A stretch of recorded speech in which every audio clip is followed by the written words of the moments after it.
मैंने एक ही प्यार किया था अपने तरफ से, वो भी एक सर मेरा जिद ही था, वो जिद में हो गया प्यार।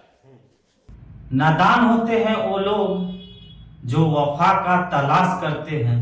नमस्कार दोस्तों, मैं रवि कुमार। अभी हम लोग बात करेंगे अक्षरा सिंह और पवन सिंह के बारे में। आप सभी लोग जानते हैं कि अक्षरा सिंह और पवन सिंह कई सुपर हिट मूवी एक साथ बनाए हुए हैं और स्टेज शो भी साथ में करते थे, या सिंगिंग हो, हर चीज साथ में। लेकिन अब एक साथ नजर नहीं आते हैं। अक्षरा सिंह अलग करती है तो पवन सिंह अलग करते हैं। यहां तक कि अब पवन सिंह भी अक्षरा सिंह का नाम नहीं सुनना चाहते हैं, तो अक्षरा सिंह पवन सिंह का नाम नहीं सुनना चाहती है। आज से कुछ महीनों पहले अक्षरा सिंह शुभांकर मिश्रा के यहाँ पॉडकास्ट के लिए बुलाया जाता है अक्षरा सिंह को। उसके बाद अक्षरा सिंह से बहुत सारी बातें, खेसारी लाल यादव हो या फिल्म इंडस्ट्रीज के बारे में हो, पूछा जाता है। उसमें से एक पवन सिंह के भी बारे में पूछा जाता है। तो फिर पवन सिंह पे भी वहां पे भी आरोप लगाने में अक्षरा सिंह पीछे नहीं हटती है, रो देती है, भावुक हो जाती है। बीच में इंटरव्यू को रोकना पड़ता है और रोक कर इंटरव्यू लेते हैं शुभांकर मिश्रा जी। इसी बीच उन्होंने पवन सिंह के ऊपर आरोप लगाती है कि जब हम कलकत्ता में प्रोग्राम करने गए वहां पे हंगामा करा दिया जाता है, या फिर हमें स्टेज पे पैर धुलवाया गया।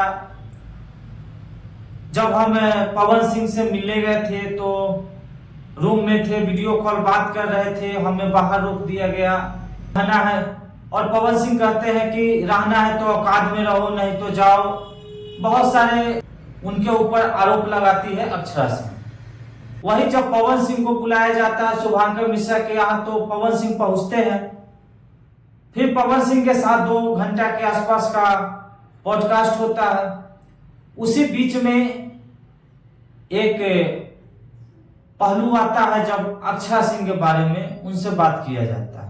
शुभांकर मिश्रा जी कहते हैं कि मैं नहीं भी छूना चाहता हूं, पर छूना चाहता हूं। नहीं छूना इसलिए चाहता हूं कि आपकी निजी जिंदगी से मामला जुड़ा हुआ है, और छूना इसलिए चाहता हूं कि मेरे पॉडकास्ट में ये सब हुआ है और अक्षरा सिंह आरोप लगाई है और मेरे कमेंट्स में भरा पड़ा है पूछने के लिए से। जब पवन सिंह आएंगे तो आप जरूर पूछिएगा क्या ये सब आरोप जो लगा है सही है।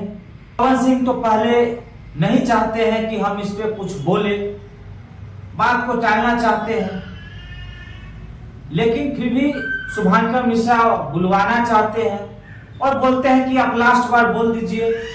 वो भी लास्ट बार अक्षरा सिंह बोली, आप भी लास्ट बार बोल के तय कर दीजिए। तो फिर पूछते हैं, कहते हैं कि ये कैमरा के सामने बोला गया है, सार्वजनिक है, स्टाम्प पेपर के भी बारे में बोला गया है।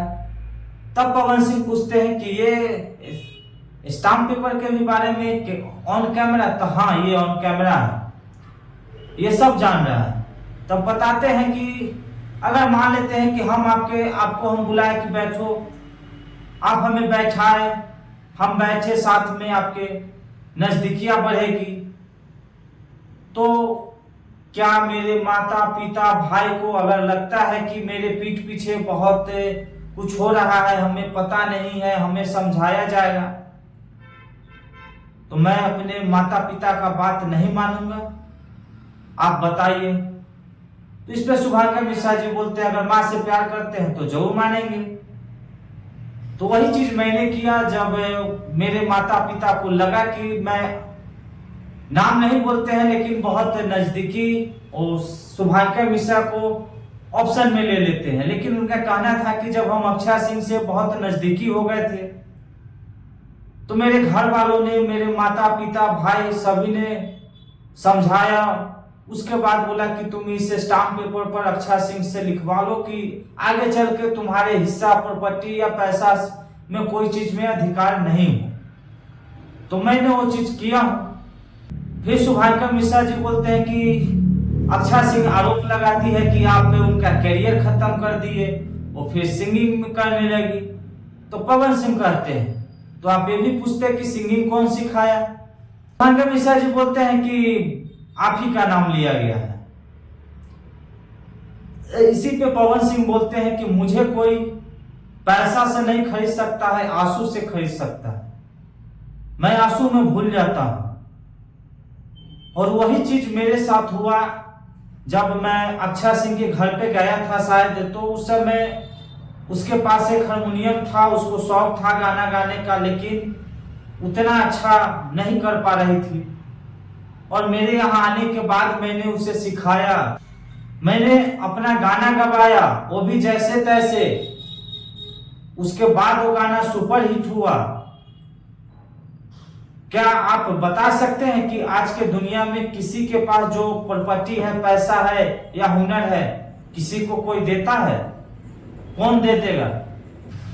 तो इसमें शुभांकर मिश्रा भी बोलते हैं कि नहीं।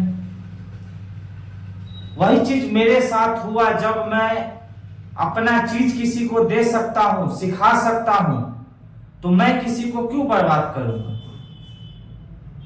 फिर शुभांकर मिश्रा जी पूछते हैं कि जब वो कहीं स्टेज प्रोग्राम करने जाती है तो आप अपना गाना बजवा देते हैं। इस पे पवन सिंह कहते हैं मेरा यही काम बचा रह गया है, मुझे इतना टाइम है।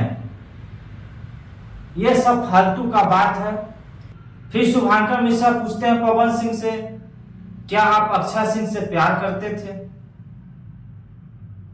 इस पे गम हो थोड़ा सा पवन सिंह भी हो जाते हैं, लेकिन शायद प्यार किए थे। बात को काटते हुए वहां पर भी निकलते हैं और बोलते हैं कि हमने किसी को धोखा नहीं दिया हूं, और जिसे चाहा हूं दिल से चाहा हूं। और मैं प्यार फिल्म इंडस्ट्रीज में सिंगिंग में आने से पहले मैं एक लड़की से, जो उस समय मैं गांव में रहता था, बांस का चरपाई ये सब होता था, उस पर बैठकर मैं 500-600 का जो मोबाइल होता था 1000 रुपया वाला छोटा सा, उससे मैं भर भर दिन उससे बात करता था। और उससे इतना ही तक प्यार हुआ कि मैं रेस्टोरेंट में बैठता था और हाथ तक ही गया, इससे ज्यादा नहीं गया। मतलब इतना तक बता रहे थे, इतना तक मैं उसको साथ टच किया। उसके बाद मैं एक और से प्यार किया फिल्म इंडस्ट्रीज में। उसके बाद मैं किसी से नहीं किया हूं। अब किससे किए फिल्म इंडस्ट्रीज में आप लोग सब समझ सकते हैं, नाम नहीं बोलते हैं। वो अक्षय सिंह ही हो सकती है, कोई और नहीं। पवन सिंह अपने प्यार में उसको गाना गवाते हैं, हर चीज करते हैं। इसी पे एक शायरी भी अभी हमें याद आ गया, मैंने प्यार का मतलब सिर्फ इतना ही जाना है कि तेरी खुशी के लिए कुछ भी कर जाना है। लेकिन ऐसा हुआ नहीं, बीच में ही द एंड हो गया। तो इसी पे एक बेवफाई का भी शायरी याद आ गया है, आपको सुनाता हूं। नादान होते हैं वो लोग जो वफा का तलाश करते हैं, नादान होते हैं वो लोग जो वफा का तलाश करते हैं। ये नहीं सोचते कि अपनी सांस भी एक दिन वफा हो जाती है। आप लोगों को ये वीडियो कैसा लगा कमेंट कीजिएगा। फेसबुक पे देख रहे हैं तो फॉलो कीजिए, और यूट्यूब पे देख रहे हैं तो चैनल को सब्सक्राइब कीजिए। धन्यवाद।